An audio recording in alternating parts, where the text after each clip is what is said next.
जिथे कधीही भारतीय जनता पार्टी अशी स्वयंपूर्ण लढली नाही, स्वयंपूर्ण झाली नाही, नेहमी युतीमध्ये ही जागा शिवसेनेकडे असायची, तिथे आज योगेश क्षीरसागर यांच्यासोबत एक नवीन आम्ही आयाम सुरू केलेला आणि भारतीय जनता पार्टीचे 1-2 नगरसेवक होते, तिथे आम्ही प्रयत्न करून योगेश क्षीरसागर आणि त्यांची पूर्ण टीम आमच्यासोबत भाजपमध्ये प्रवेश करून आम्ही 15 उमेदवार पहिल्यांदा इतिहासात भारतीय जनता पार्टीचे बीड शहरामध्ये निवडून आणले.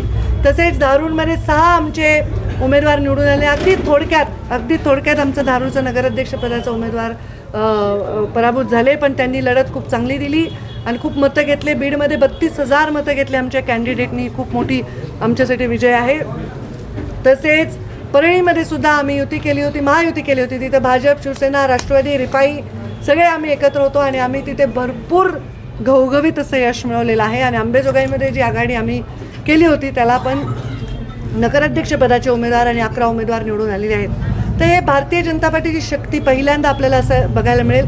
थोडं माजलगावमध्ये म्हणजे खरं काय झालं अचानक याचं आम्ही चिंतन करू, कारण आत्तापर्यंत झालं नाही.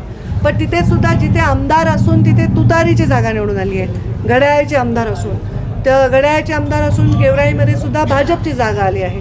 इथे तुतारीचे आमदार असून सुद्धा इथे घड्याळाची आली. म्हणजे जर तुम्ही बघितलं तर इथे सत्तेमध्ये आम्ही विरोधी पक्षात असल्यासारखे आहेत आणि इथे सत्तेला जुगारून आम्हाला लोकांनी साथ दिली.